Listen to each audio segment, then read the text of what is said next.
How to delete Instagram account. Hi everybody, welcome back to another video. In this video we're gonna learn how we can delete our Instagram account. So without any further delay, let's begin with the video. But before beginning, I want you to make sure to hit that like, share and subscribe icon.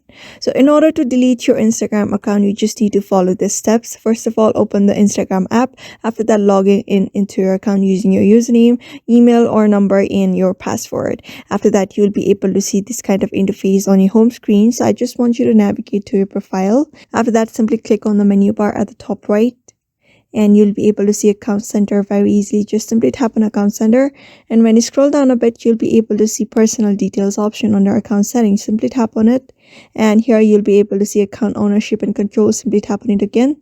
After that, simply click on deactivation or deletion option.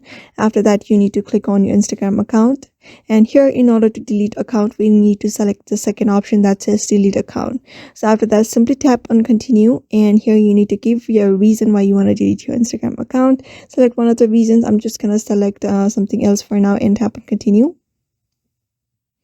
After that, you need to re-enter your password to continue. After that, after re-entering your password, you will be able to delete your Instagram account. But remember, if you don't reactivate before some days, before 30 days, your account won't be reactivated. If you change your mind, it will be deleted permanently. So just follow this process and you should be able to delete your Instagram account very easily. So I hope this video was helpful to you, and thank you for watching this video.